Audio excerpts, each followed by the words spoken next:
Época, Emirato de Córdoba. Período marguánido, de Badajoz. Reino Aftasi. Período almorávide. Fechas, unos 1000 años atrás. Lugares, actual Extremadura y parte de Portugal, más o menos. Idiomas de cultura escrita, traducciones y comunicación del momento. Latín y latines dialectales. Hebreo, griego, árabe. Árabe. Por un reino de versos, primera parte, en el lince con botas.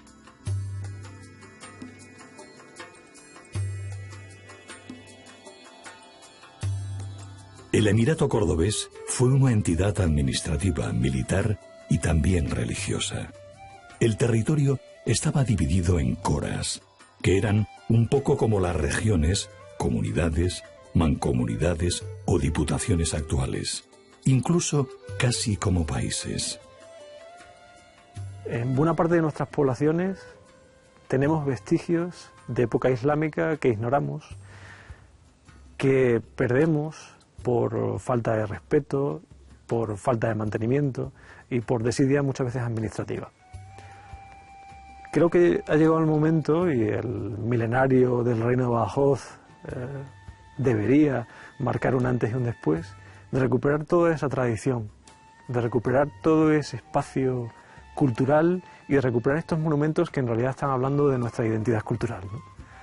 Este lugar en el que hoy nos encontramos, que es la Alcazaba Islámica de Trujillo, es un lugar excepcional. Que se conserven como este en Al-Ándalus son muy escasos con esta cronología. Este castillo, esta fortificación se construye en el siglo X, es probablemente una obra ya califal que sigue los esquemas propios de la poliurcética del momento. Sigue el esquema en una dimensión mucho más reducida de la Alcazaba de Mérida, por ejemplo, y de otras tantas fortificaciones califales. Pues este castillo necesita de mantenimiento, de sostenimiento y necesita de interpretación, porque la gente debe entender cuáles son sus virtudes, sus cualidades y qué nos aporta para conocernos a nosotros mismos, ¿no? Que en definitiva es lo que debe subyacer siempre en el estudio de nuestro acervo cultural, de nuestro pasado, de nuestra historia, ¿no? Encontrarnos a nosotros mismos, saber quiénes somos y también poder ayudar a decidir hacia dónde vamos. En esta zona de aquí ahora vamos a ir viendo una serie de actuaciones que son muy posterior a lo que era la Alcazaba. Podemos ver aquí un depósito del agua, ya de la época siglo XIX, siglo XX, que está ahora mismo en desuso. Interiormente es bastante importante toda la arcada que tiene, una serie de arcadas, que es importantísimo y que están pendientes de una actuación, no sabemos qué tipo de actuación, se encuentra todo totalmente enterrado. Allí podemos ver también la sala de autopsia de lo que era el hospital militar, primeramente Hospital del Rey, posteriormente Hospital Militar, y que forma parte pues de todo el conjunto de lo que hoy es la Facultad de Biblioteconomía y la Biblioteca también de Extremadura.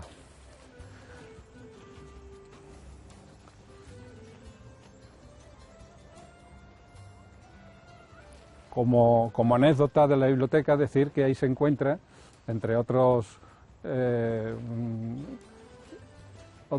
elementos importantes de lo que son bibliófilos, se encuentra el Lazarillo de Tormes, que apareció en bancarrota, emparedado detrás de después de hacer una serie de actuaciones descubrieron que es una biblioteca bastante importante y se encuentra todo ahí.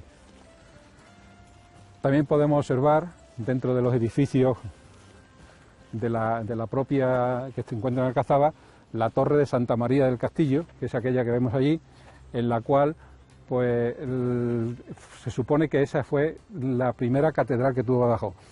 Badajoz es una ciudad que nace para la guerra y que ha estado hasta prácticamente la Guerra Civil Española totalmente asediada, destrozada, vuelta a recuperar.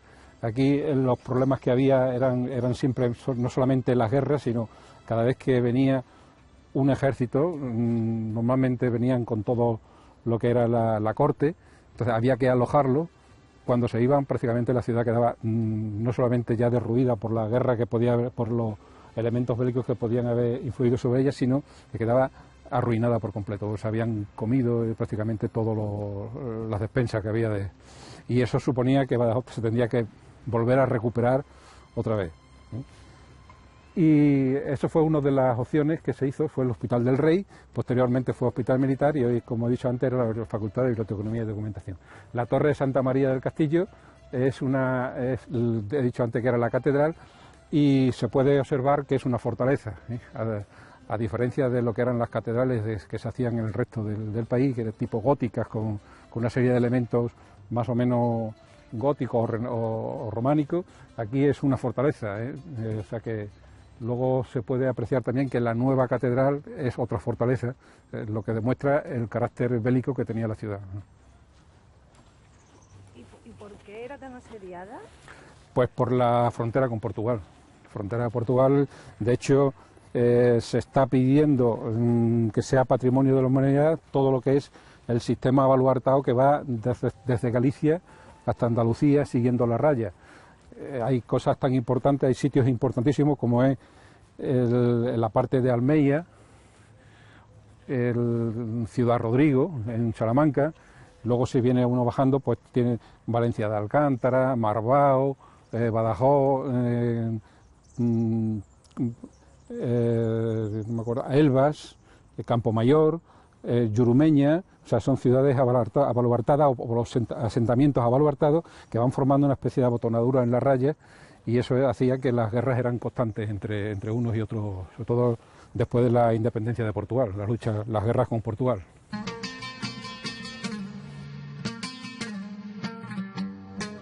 Demos un salto atrás. Vamos a un tiempo previo al siglo XII, de cuando datan los restos hoy conservados de las murallas almohades de la Alcazaba o recinto cercado, de carácter militar, pacense y previo también al siglo siguiente, cuando cae Al-Ándalus occidental, conquistado por cruzados y caballeros guerreros del norte peninsular y del naciente reino portugués. Demos un salto atrás. Ninguna de las guerras entre Portugal y España se había librado todavía. Ni siquiera existían aún sus lenguas, y menos sus estados, que se forjaron en siglos más recientes y perduran hasta la edad contemporánea. La historia, lógicamente, forma parte de nuestra cultura, de nuestra composición social, y es lógicamente importante recordarla, ¿no? Y la verdad que los musulmanes sentimos orgullosos de aquella época, y creo que tenemos que aprender para seguir los pasos del pasado.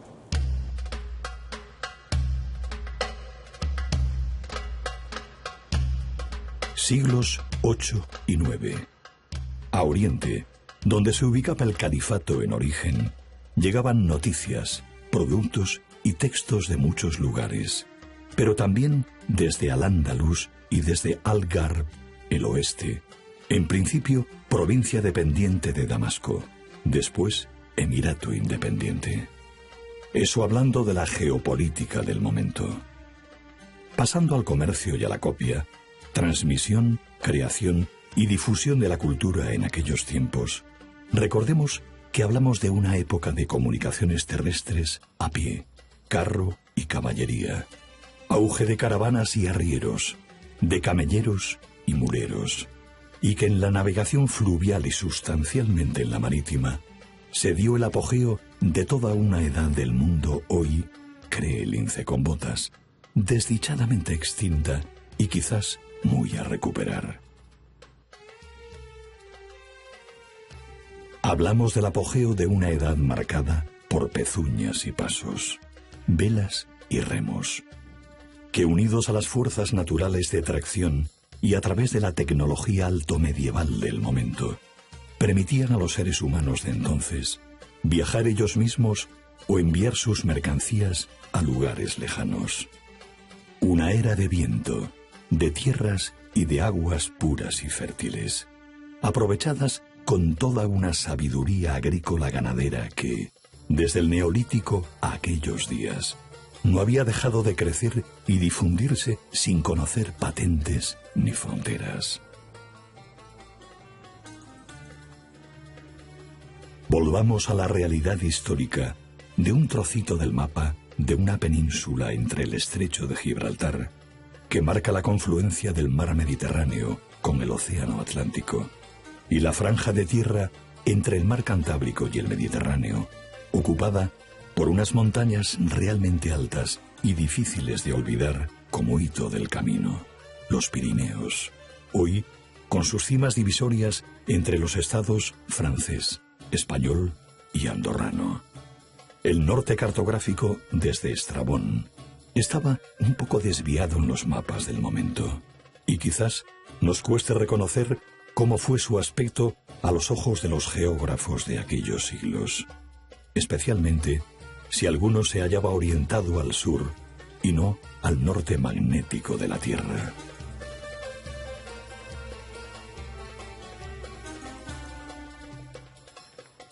En el suroeste europeo, de las escalas de Levante a los puertos atlánticos, y explotando con toda precisión los recursos de tal conexión de rutas comerciales, se alzarían posteriormente para permanecer o para pasar, fugaces, a los libros de historia, nadie pudo saberlo entonces, los reinos independientes o primeros reinos taifas de Al-Ándalus, que nos legaron cartas, documentos, poesías, crónicas e itinerarios, oraciones, costumbres y creencias, entre otras muchas cosas.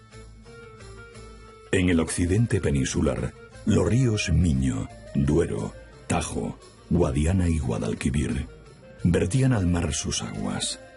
Faltaban siglos para que se compusieran los poemas anónimos del romancero, las coplas a la muerte de su padre, de Manrique, el rimado de palacio de Pérez de Ayala, los cuentos del conde Lucanor, el Mester de Clerecía, el Azarillo de Tormes, la Celestina y, por supuesto, el Quijote, considerado obra cumbre de la novela europea.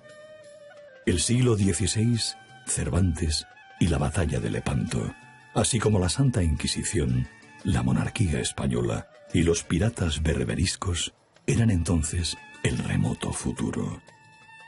Las principales rutas de la época, al norte de Al-Ándalus, eran las de romeros en pos de la ciudad, a donde todos los caminos habían llevado un día. Roma, las de la Meca y otros lugares santos como Jerusalén. Y en la península ibérica, el camino mozárabe y el camino francés, también llamado luego Camino de Santiago, que conectaba con ambos.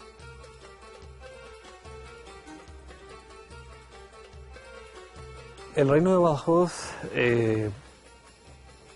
tuvo unas fronteras cambiantes, o ligeramente cambiantes, con el paso del tiempo, cambiantes especialmente por la presión de leoneses y portugueses en sentido norte-sur, que le fueron socavando parte de su territorio en beneficio de estos reinos cristianos, ¿no?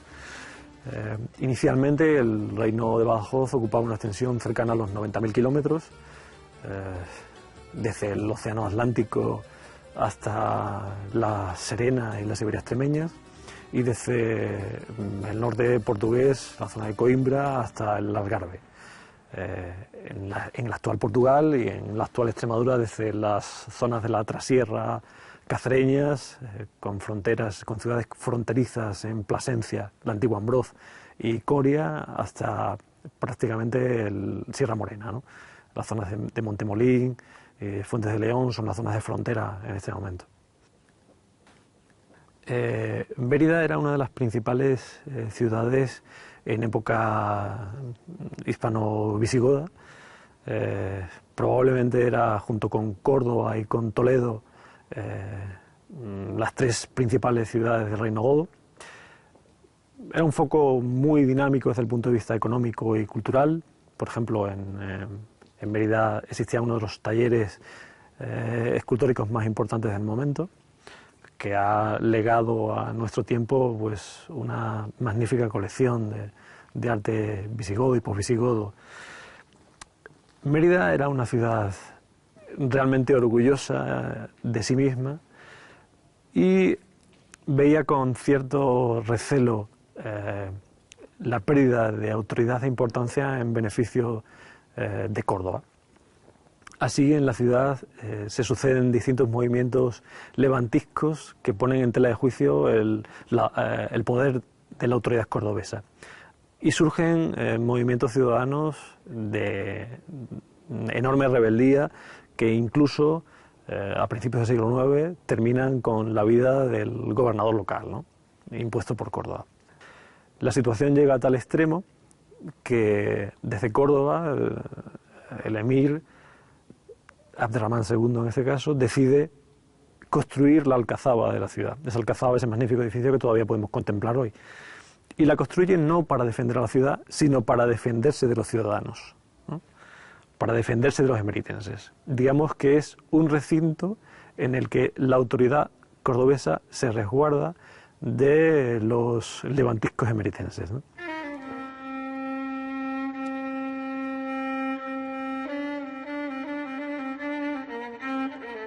Hay que tener en cuenta que, al igual que el llamado Imperio Visigodo, al que había conquistado, el período andalusí nació como conquista bélica, según cuentan las crónicas, aunque el tema no está del todo claro. Con tal motivo, se habría establecido una élite de origen foráneo en la península ibérica, como pocas generaciones atrás habían hecho, a su vez, los visigodos, creando la llamada nobleza goda, en alguna parte heredera a su vez y por su ley de las prebendas de los patricios urbanos y dómines rurales del antiguo Imperio Romano de Occidente. Desde el surgimiento de Al-Ándalus en el siglo VIII de nuestra era, los árabes, sirios, libios, bereberes, etc., llegados desde o a través del Magreb y las escalas de Levante, de y por las antiguas provincias del Imperio Romano en el norte de África, se desplazaron con o sin premura a través de la parte norte del continente africano, zonas hoy conocidas como Magreb, que compartían con Hispania la pertenencia a una antigua civilización imperial romana. Ignoramos mucho de aquel período, pero sabemos que parte del aparato administrativo y organización social de explotación económica de las provincias pervivió, transformándose desde la caída del Imperio Romano y las llamadas invasiones bárbaras, precisamente a través del reino visigodo primero y a través después, para varios trocitos de Europa, del Islam medieval. En las narraciones belicopolíticas del momento, protagonizadas por señores de diferente origen, disputas por el poder sobre la tierra y los recursos, en trance de convertirse lentamente en una nueva realidad socioeconómica y político-militar llamada el feudalismo, en que algunas familias se erigieron en nobleza, repartiéndose feudos y vasallos, cargas impositivas que se sumaron a los impuestos de la religión cristiana, que había sido abrazada por el Bajo Imperio Romano. El cristianismo niceo o catolicismo fue religión oficial del imperio de Oriente a Occidente, por obra y gracia de edicto de su emperador Teodosio, extendida con la mano eclesiástica y latinista del Estado imperial, desde el año 380 de nuestra era. Sin entrar en la historia de las religiones y buscando la imparcialidad, el lince con botas opta por recordarse a sí mismo a qué creencia se refiere el término cristiano a través de una popular enciclopedia digital. El cristianismo, del griego Christos, Cristo, literalmente ungido, es una religión abrahámica monoteísta basada en la vida y enseñanzas atribuidas a Jesús de Nazaret, presentadas en el canon bíblico y otras escrituras del Nuevo Testamento. Los cristianos creen que Jesús es el Hijo de Dios, así como el Mesías o Cristo, profetizado en el Antiguo Testamento, que murió para la redención de los pecados del género humano y que resucitó 3 días después de su muerte. Algunos de los escritos sagrados cristianos son compartidos con el judaísmo. El Tanaj constituye, junto con la Biblia Septuaginta, más antigua que el Tanaj en su forma actual, la base y la fuente para el Antiguo Testamento de las diferentes Biblias cristianas. Por este motivo, el cristianismo es considerado una religión abrahámica, junto con el judaísmo y con el islam.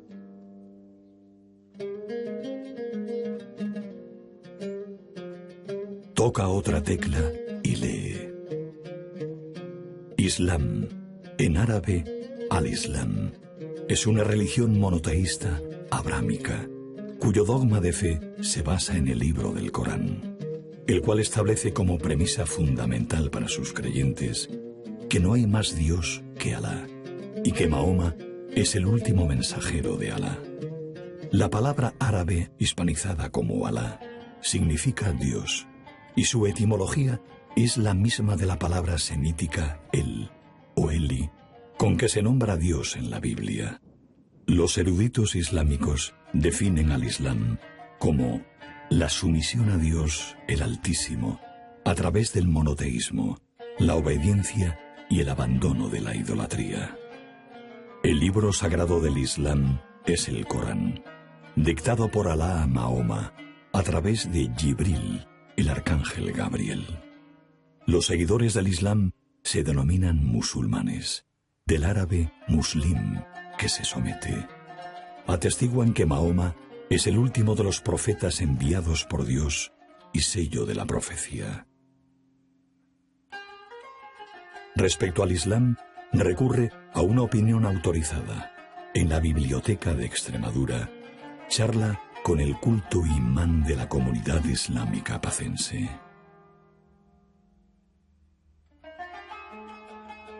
Lógicamente, si tengo que hablar sobre las 3 religiones, siempre hablo desde el punto de vista islámico. Las 3 religiones son monoteístas. Estamos hablando de profetas y enviados reconocidos por Dios, porque como musulmanes creemos en las otras religiones. El Islam es la única religión que reconoce al mensaje de Moisés y también al mensaje de Jesús. Y también María, para los musulmanes, incluso en el Corán, es la mujer más pura y más importante del universo. Entonces, son religiones, defienden una base en común, que es la creencia en Dios, y luego son distintos caminos o distintas formas. Desde nuestro punto de vista es el respeto, y por eso se ha garantizado en la época musulmana, y eso hay que destacarlo, en la época musulmana las religiones se vivían entre sí en paz. Y estamos hablando ahora sobre la época andalusí, pues de las épocas donde los judíos y los cristianos vivían en paz y en respeto. Lógicamente, si hablamos sobre la España musulmana, estamos hablando de una época que España era la iluminación para toda Europa. España era la referencia de la cultura y la historia. Y todos los interesados europeos occidentales para tener más o para aprender más en todos los aspectos, en matemáticas, en la ciencia, en astronomía, en historia, en geografía, creo que España era la referencia. Lógicamente, los musulmanes en aquella época hemos aportado muchísimo a la civilización mundial, sin duda. Hoy mismo, lógicamente, la bandera le está llevando el mundo occidental en la ciencia, y eso hay que reconocerlo, ¿no? Pero que en aquella época Creo que los musulmanes hemos aportado muchísimo, incluso todos los avances tecnológicos y todos los adelantos que ha conseguido el mundo europeo occidental, creo que en su base está lo que han conseguido los musulmanes en épocas anteriores, en siglos pasados. Al-Juaresmi, autor persa del siglo IX, padre de la álgebra, gracias al cual las matemáticas ganaron una nueva capacidad, más o menos, la de hacer cálculos como los aritméticos, pero con cantidades no numéricas. Recordemos que en lo que fue el andaluz, nuestras letras han vuelto a ser de origen latino, no semítico. Nuestras lenguas, romances. Y que lo que dejó aquella época en nuestros idiomas actuales se resuelve en algunos acentos y en un notable acervo de los llamados andalusismos. Pero que los números árabes, los algoritmos y los algoritmos llegaron para quedarse y son desde la Edad Media en adelante los de las matemáticas, una de las ciencias más universales e interculturales que en el mundo han sido. Son una disciplina teórica, pero sin ellas casi nada, ni en ciencia ni en técnica, funcionaría. Pero volvamos a las letras. Estamos hablando sobre una cultura musulmana y un idioma árabe. Existen otros idiomas porque, lógicamente, estamos hablando de un emirato o un andaluz repleto de habitantes de varias culturas y varias ideologías, como dijimos, judíos, cristianos, mozárabes, berberes. Incluso dentro de las filas musulmanas encontramos tejidos sociales distintos, lógicamente. Bueno, Atatürk, o como se pronuncie, en su época, lógicamente, leería varios idiomas. Hombre, creo que la composición social en aquella época no era unificada. Estamos hablando de tejidos sociales distintos y creo que puede haber, lógicamente, más idiomas, lógicamente. Estamos hablando de este filólogo especialista en la literatura árabe. O sea y no se puede olvidar también a los autores que emigraban hacia el Andalus, porque se emigraba hacia el reino Aftasí o hacia el Andalus, que venían por todas las partes de Europa. Incluso hay algunos autores que emigraban de Bagdad y otros del Andalus hacia las tierras musulmanas, hacia las tierras árabes. Y se puede decir que hay una gran obra en la interpretación del Corán, de las obras más importantes actuales, está hecha por un cordobés. Tú preguntas a cualquier musulmán sobre la interpretación del Sagrado Corán hecha por el cordobés, es de las mejores obras. Entonces ha habido emigración de un lado a otro. Y eso implica que haya un tejido social o cultura, o el pluralismo cultural de aquella época. Pero aquí lo que podemos encontrar, aquí se puede un fragmento sobre Badajoz en árabe y en castellano, está hecho por un ministro de aquella época. وَلِلَّهِ دَوْحَاتٌ تَحُفُّكِ بَيْنَهَا فَلِلَّهِ غَوْرٌ فِي جَنَابِكِ أَوْ نَجِدُ تُفَجِّرُ وَادِيهَا كَمَا شُقَّقَ الْبُرْدُ. Eso lo dijo el ministro Abu Omar ibn al-Fallas, que está puesto en español y en árabe. Describe su nostalgia, su admiración de Badajoz en aquella época. Badajoz, nunca te olvidaré, cualquiera que sea la ausencia que de ti me tenga alejado. Qué admirables los grandes árboles que te rodean, el valle de tu hermoso río, abrió un camino como si hendiera una túnica rayada.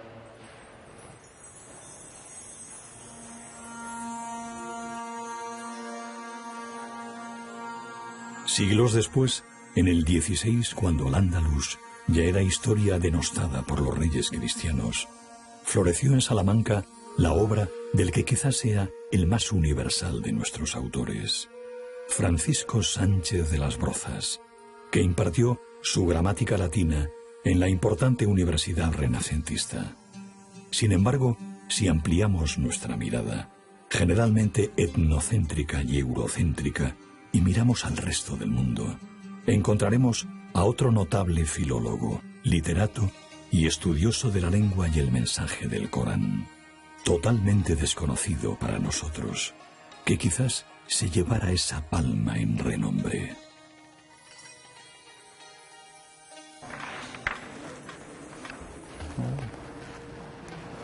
Son en árabe, de la derecha a la izquierda.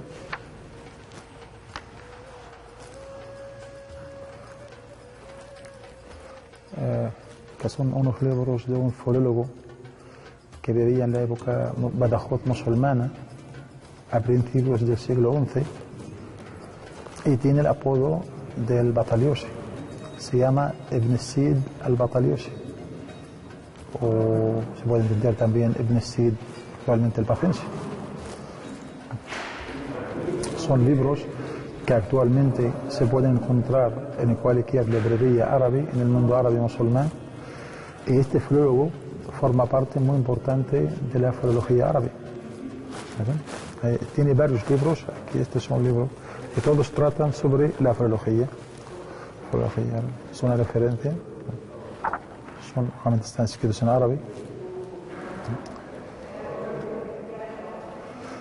Y eso muestra que una parte de la historia musulmana de Badajoz, pues todavía los árabes hasta ahora, pues lo celebramos, lo estudiamos. ¿Sí?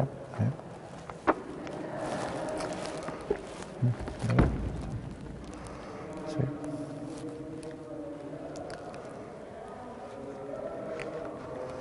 Literatura, es literatura.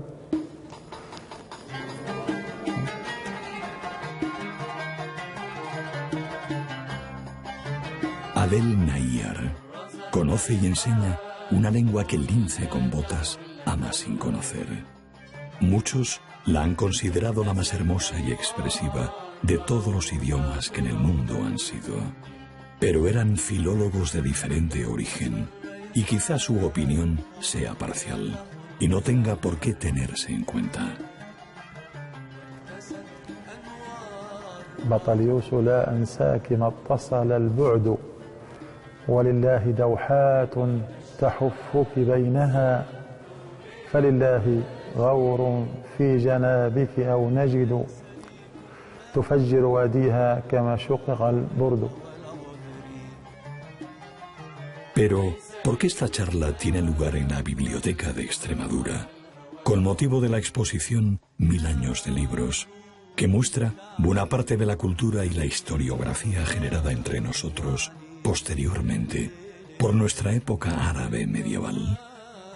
Respecto al blog de Bataliós, pues la idea era abrir una ventana sobre el patrimonio islámico cultural de Badajoz, porque creo que Badajoz musulmana tiene mucha historia, mucha cultura, y hay que acercar esa cultura hacia la sociedad pacense. Creo que no hay tanta información, creo que Badajoz debe tener más importancia histórica, porque ha formado una parte muy importante dentro del Andalus. El reino Aftasí era un reino importantísimo. Creo que los musulmanes de Badajoz tenemos que jugar un papel muy importante en conexionar las dos sociedades, la sociedad árabe musulmana y la sociedad pacense, porque podemos transmitir mucha información sobre la historia de Badajoz al mundo árabe. Por eso estoy administrando un blog, el mismo blog Bataliós, pero en el idioma árabe, para transmitir, para traducir informaciones, traducir artículos al mundo árabe. Estos días estoy traduciendo el pensamiento del gran escritor extremeño Manuel Terrón Albarrán sobre el fundador de Badajoz, Ibn Marwan. Intentamos transmitir esa idea, intentamos transmitir esa información, que la información llegue, porque en el mundo árabe creo que todo el mundo está preocupado, todo el mundo está hablando de Córdoba, está hablando de Granada, está hablando de Sevilla, pero lamentablemente si preguntas a alguien sobre Badajoz, pues poca información. Por eso repito que creo que Badajoz no ha sido tratada justamente como un emirato andalusí muy importante. Este ciudadano pacense, oriundo de Palestina, pero amante también de su patria actual, ha sabido obrar el milagro de difundir y traducir a una de las lenguas más habladas del mundo, un buen trocito de nuestra pequeña historia extremeña sobre la creación de Badajoz, ciudad y reino de origen medieval y su historia, parecida pero diferente a la de los otros reinos musulmanes de la época.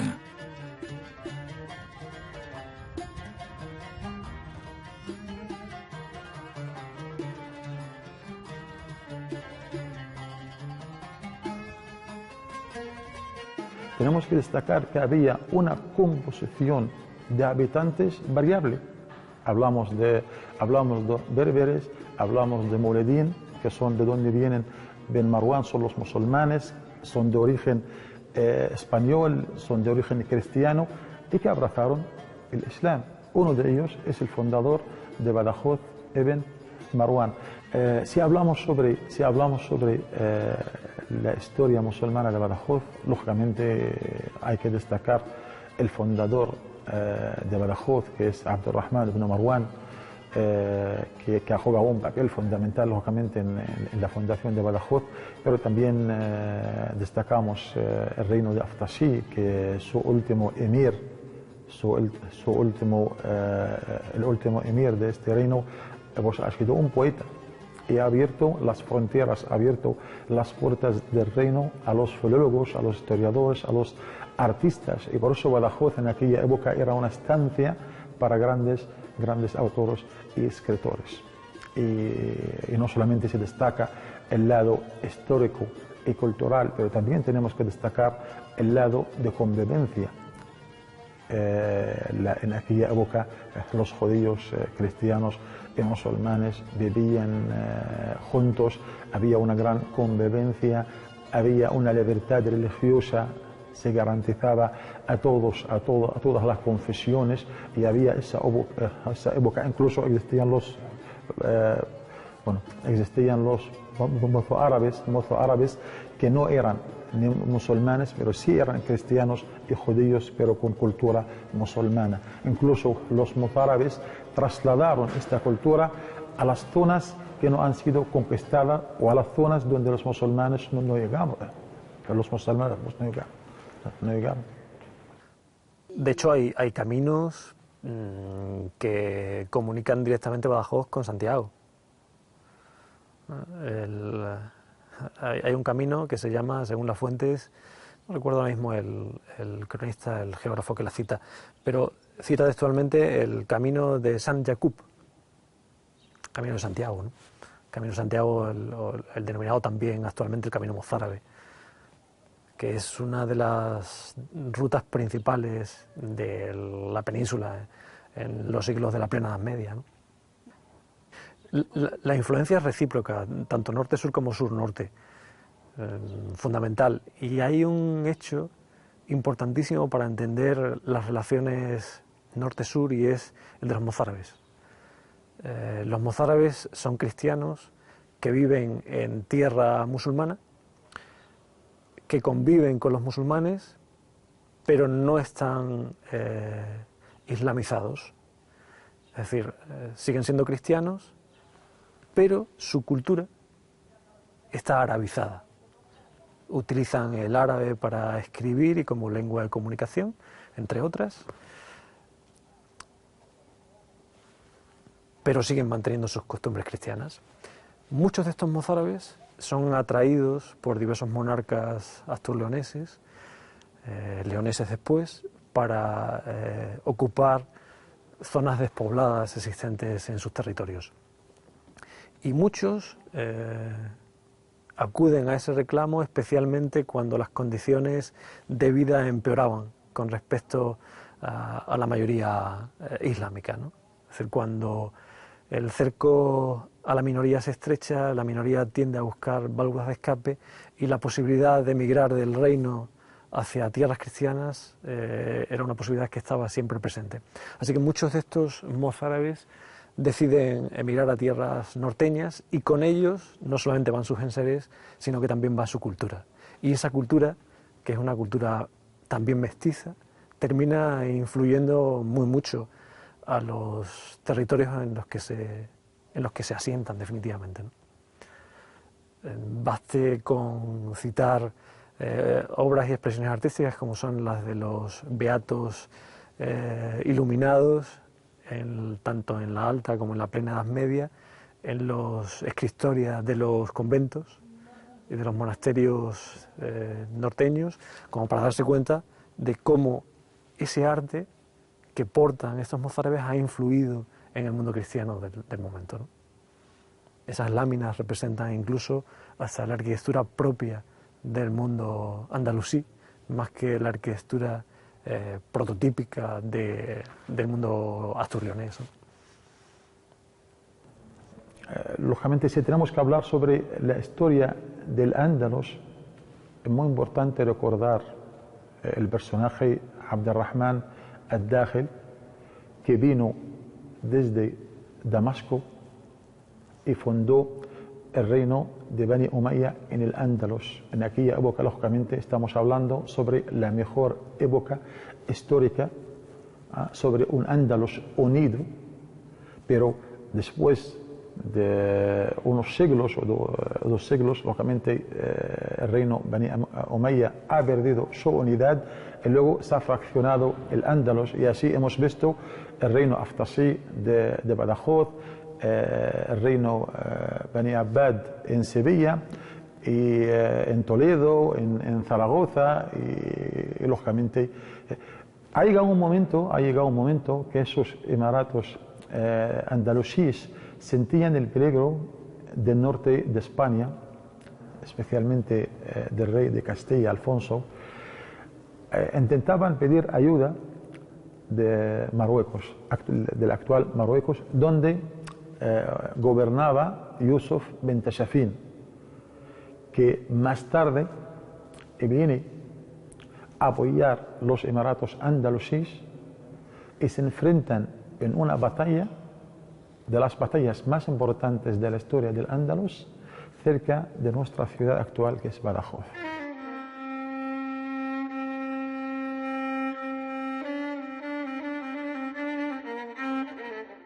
Veamos algunos antecedentes de esa decisión histórica de los reyes o emires taifas, por una vez unidos, y de la batalla que suscitó en pleno siglo XI, el 23 de octubre de 1086, entre las tropas cristianas de Alfonso VI de León y Castilla y las almorávides de Yusuf ibn Tasufin de Marruecos, con la derrota de las primeras.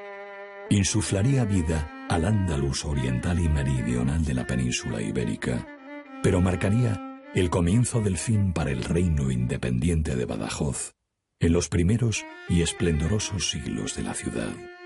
Siglos ya amenazados, pero aún victoriosos. Es Az-Zullaqa, que está en el pueblo de Sagrajas.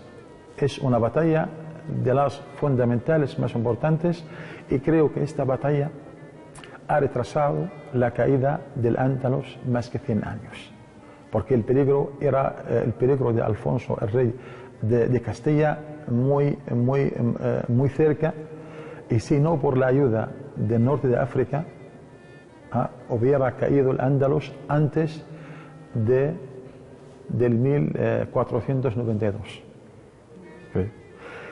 Y así tenemos que recordar y reconocer como musulmanes hay que reconocer la postura de Al-Mu'tamid ibn al-Abbad, el rey de Sevilla, cuando pidió ayuda a Yusuf bin Tashfin, que reinaba en Marruecos, en Marrakech. Lógicamente le dijeron: ¿cómo tú pides apoyo, una ayuda a un beduino, a uno que viene del desierto, que al final te va a convertir en un pastor de camello?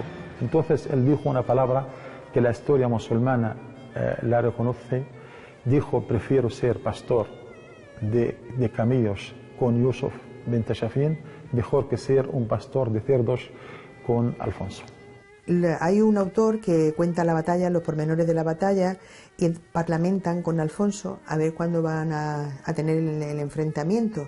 Entonces Alfonso los engaña y le dice: el viernes es vuestro día de fiesta, el sábado es el de los judíos, y Alfonso tenía muchos judíos en su ejército con distintas profesiones. Dice: el domingo es nuestro día de fiesta. Así que el encuentro entre los dos ejércitos será el lunes. Pero Al-Mu'tamid no se fía de él. Entonces, cuando por la mañana el viernes, Yusuf y los almorávides, que además eran muy religiosos, pues van a hacer la oración. Al-Mu'tamid le dice: vete tú y reza con los tuyos, que yo me quedo aquí vigilando. Y efectivamente, Alfonso atacó el viernes. Pero como estaba Al-Mu'tamid pendiente, pues lo derrotaron en la batalla de Zalaca. Lo que sucede a partir de ahí es que al que habían llamado como protector se convierte en el tirano, y los reinos que eran y hacían gala de independencia terminan siendo sometidos por este nuevo poder centrado en el norte de África. El almorávide decide poner fin al reino de Badajoz de forma muy violenta. Así mata al que entonces emir del reino de Badajoz, mata a sus dos hijos, uno de ellos escapa. Sus mujeres y sus hijas son tomadas como botín. Y tan solo, como decía, escapa a la masacre uno de los hijos, que se refugia en Montánchez, y de ahí parte a territorio cristiano, desde donde trata de hostigar a los almorávides. Y se quedan los almorávides en poder prácticamente de Al-Ándalus entero. Fueron poco a poco, en unos sitios les costó un poco más trabajo que en otros, tardaron un poco más, un poco menos, pero al final conquistaron toda Al-Ándalus. Sobre esa llanura que tenemos ahí, un poquito más alejado, se da la batalla de Zácala o Sagraja, en la cual las tropas musulmanas derrotan a las tropas cristianas que vienen desde el norte, desde Asturias, vienen reconquistando la península ibérica. Según cuentan algunos cronistas, parece ser que eso hizo que la reconquista de España se retrasase más de 200 años por la derrota que le infligen las tropas musulmanas a las tropas cristianas del norte, ¿no? O sea que lo de la conquista de Granada se hubiese retrasado, o sea, se hubiese podido haber sido 200 años antes.